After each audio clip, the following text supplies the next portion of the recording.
Congratulations to Volga Videos. For 18 million subscribers. Do subscribe to Volga Videos. అయితే మీరు acting పరంగా మీరు start చేసిన ఫస్ట్ సినిమా ఏంటండి? మెహబూబా అండి. మెహబూబాలో యాక్ట్ చేశారు. Okay, my first film. తర్వాత వంతే రాజవతన్ వైపు తమిళ్ అత్తారింటికి దారేది, అండ్ తర్వాత శైలజారెడ్డి అల్లుడు, వెంకీ మామ, ఓ బేబీ, అనుకుందొకటే ఏందొకటి, క్రేజీ ఫెల్లో, ఇంకా చాలా ఉన్నారా? మొన్న ఉస్తాద్ భగత్ సింగ్ అదొకటి. ఇంకా ఇప్పుడు రాజ్ గారి సిస్టర్ క్యారెక్టర్ త్రూ అవుట్ చేశాను. ఫస్ట్ హాఫ్ అంతా ఉంటాం. ఓకే, మన మీద నడుస్తుంది అది. మీ చుట్టూరునే కథ నడుస్తుంది. ఇన్వెస్టిగేషన్ మొత్తం అంటే మీరు మర్డర్ అయిపోతారా ఏంటి? ఇలా కూడా అనుకోవచ్చు కదా, ఆ ఇన్వెస్టిగేషన్ నేను కూడా చేయొచ్చని. అవ్వా, బాగా కవర్ చేశారు. But something is there. నేను అనుకుంది కరెక్టో, ఆవిడ చెప్పింది కరెక్టో తెలియాలంటే సినిమా రిలీజ్ అయ్యేదాకా వెయిట్ చేయాలన్నమాట. తెలియని వాళ్ళు సినిమా వాళ్ళు నాకు నేను TFI బానిస. సో ఎవ్రీ సినిమాని ఇన్స్టెంట్ మోర్ ఓవర్ ఈ థ్రిల్లర్స్ అంటే చాలా ఇష్టం అనమాట. డెఫినెట్ గా బోల్డ్ సినిమాలు ఉన్నాయి, లిస్ట్ పెడతాను.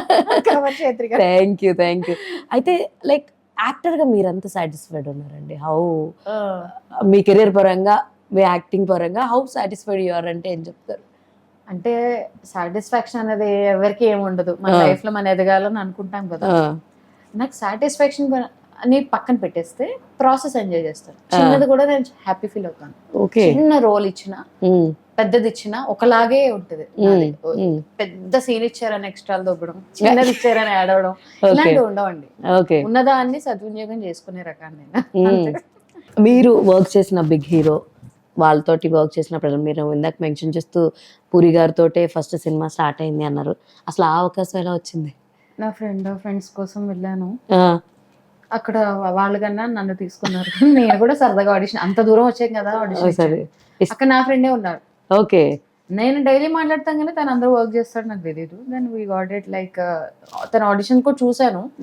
నా ఫ్రెండ్ వెళ్తోంది, అన్ని అలా కలిసి వచ్చి వెళ్ళాను, సెలెక్ట్ అయ్యడం. చిన్న క్యారెక్టరే, బట్ ఏంటంటే డైరెక్ట్ సరే టేక్ తీసుకోవడం. Puri sir super. ఆయన నా చేతి 2 పాటలు పాడించుకోవడం ఇప్పటికి నేను చాలా హ్యాపీగా చెప్పుకుంటాను. అలా అదేంటి వెంకటేశ్వర స్వామి సాంగ్స్ ఒక 2-3 పాడడం జరిగింది. తర్వాత ఒక సినిమా పాట, అలా అలా అంతే. పూరి సార్ ఇంకెవరితో అలా పూరి సార్ వాళ్ళ అబ్బాయి ఆకాష్ పూరి, అలా నాకు అక్కడి నుంచి ఫ్రెండ్, ఇప్పటి వరకు ఫ్రెండ్స్ అలా. దాని తర్వాత శైలజారెడ్డి అల్లుళ్ళు మన నాగ చైతన్య గారు కూడా మంచి ఫ్రెండ్, చాలా డౌన్ టు ఎర్త్, చాలా మంచి పర్సన్ కూడా. అలా ఆ మూవీలో అనమెన్యుల్ కూడా మంచి ఫ్రెండ్. మెహబూబా సినిమాలో కూడా హీరోయిన్ నేహా శెట్టి అని, తను కూడా మంచి ఫ్రెండ్. వీళ్ళందరూ నన్ను అలా గుర్తుపెట్టుకుని అప్పుడులో వాళ్ళు అండి. అంటే ఇప్పుడు సినిమాల్లో ఒక సినిమా హిట్ అయితే అసలు ఉండట్లేదు, ఎక్కడ కింద మీద హీరో వాళ్ళంతా అలాగే అనిపిస్తుంది. కానీ నేను అప్పుడులో వాళ్ళందరినీ చూస్తే అంత పెద్ద స్టార్స్ అయ్యండు కూడా నేను చిన్న ఆర్టిస్టే కదా, స్టిల్ ఎంత బాగా పలకరిస్తారు, ఎంత బాగా మాట్లాడతారు, వాళ్ళకి ఈక్వల్ గా చూస్తారు. ఆ టీం కూడా అట్లానే ఉండింది. కొన్ని టీమ్స్ అయితే ఫెంటాస్టిక్. తరుణ్ భాస్కర్ గారితో ఈ నగరానికి ఉంది పార్ట్ 2 చేశారు రీసెంట్ గా. చిన్న క్యారెక్టర్, బట్ వాళ్ళ టీం కానీ ఎంత బాగా రిసీవింగ్ కానీ ఎంత బాగుంటుందో. అలా కొంతమంది ఉంటారు, కొంతమంది వర్క్ చేశాను. వాళ్ళకి మినిమం వాటర్ కూడా ఫుడ్ కానీ తినాలి. మార్నింగ్ 6కి వెళ్తాం, ఈవినింగ్ 6కి. సో ఈ 12 hours వర్క్ చేస్తారు. వాళ్ళు ఫుడ్ పెట్టాలి, మంచినీళ్ళు ఇవ్వాలని కూడా తెలియదు పాపం. నేను ఇదే as I want to mention, సినిమాకి వచ్చేసేసరికి ఐ డోంట్ నో, చాలా చోట్ల ప్రోగ్రామ్స్ చేస్తున్నంతసేపు ఈ ప్రొడక్షన్ ఫుడ్ దాని సపరేటేషన్ అని నాకు నచ్చదు. అంటే మళ్ళీ కింద వాళ్ళకి ఒకలాగా, ఆ డిపార్ట్మెంట్కి ఒకలాగా, డైరెక్టర్స్కి ఒకలాగా, యాక్టర్స్కి ఒకలాగా. నాకు ఈ సపరేషన్ అన్నది అసలు నచ్చదు బేసిక్గా. నేను చూశాను, ఎందుకంటే నేను కూడా ఏడీ కింద వర్క్ చేశాను, చిన్న వెబ్ సిరీస్కి మాత్రమే. అది ఓన్ ప్రొడక్షనే కాబట్టి మాకు పెద్ద ప్రాబ్లం ఏం లేదు. అంటే నీకు ఆ వేరియేషన్ చూపించడమే, అందరూ ఈక్వల్ అంటారు, మళ్ళీ మీరు ఇక్కడే వేరియేషన్ చూపిస్తారు. అదే, సో జరిగేవన్నీ వేరు. ఫేమ్ ఉంటే ఒకలా ఉంటారు. అవును, ఓకే. ఇంకా ఫేమ్ లేనప్పుడు మన అసలు పట్టించుకోరు. మళ్ళా ఫేమ్ ఉండి ఫేడ్ అవుట్ అయినా కూడా పట్టించుకోరు. ఎప్పుడు యాక్టివ్ గా ఉండి వీళ్ళకి నచ్చినట్టు మనం ఎందుకు ఉంటాం? మన లైఫ్ మంది అంతే.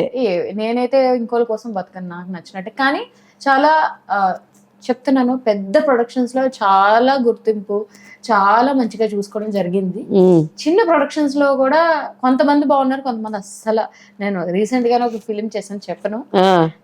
ఒక మనిషి అంటే అది నేనా ఎవరా అనేది పక్కన పెట్టేస్తే అసలు మినిమం ఒక రెస్పెక్ట్ లేదు, రెస్పెక్ట్ అనేదే లేదు వాళ్ళకి. అది లేడీ మెన్ అని పక్కన పెట్టేసాను. అసలు టీం కూడా మినిమం ఒక వాష్రూమ్ కానీ, ఓకే, ఒక వాటర్ ఫుడ్ కానీ ఏమీ లేకుండా మనుషుల్ని ఇలా ఏంటి మనం లేని వాళ్ళమా, తెలియట్లేదా మన అమ్మ నాన్నలు పెట్టట్లేదా, మనకి ఇష్టపడి ఒక వర్క్ కింద వచ్చాం, ఒక వర్క్ చేసుకుందామని వచ్చాం, ఈ ఫీల్డ్ లోకి వచ్చాం. మనం చూసి అబ్బాయి ఇన్స్పైర్ అవ్వాలి, ఇలా ఉండాలి అని అనిపించాలి. కానీ ఇంత అసహ్యంగా బిహేవియర్ ఉంటుంది. ఫుడ్ పెట్టడానికి ఇచ్చారు 1 hour 2-3 hours నేను తినలేదు. అక్కడి నుంచి పర్వాలేదు మీరు పెట్టబోయి నేను ఆర్డర్ పెట్టుకున్నా స్విగ్గీ, లేకపోతే నేను బయటకు వెళ్ళి తింటాను అంటే అంత కర్మ ఏంటి అని నాకు ఇప్పటికి. అండ్ ఓన్లీ హీరోయిన్స్ కే పెడతారు వాళ్ళు పాపం. హీరోయిన్ కూడా దిక్కులేదు అక్కడ. అయితే చూసే వాళ్ళకి అర్థమవుతుంది నేను చేసిన సినిమా, నాకు అసలు భయమే లేదు. అయితే లైక్ మీరు ఇంత స్ట్రైట్ ఫార్వర్డ్ గా చెప్తున్నారు, బాగుంది. అయితే Hi, congratulations, Volga Videos. 18 million subscribers. Like, share, and subscribe.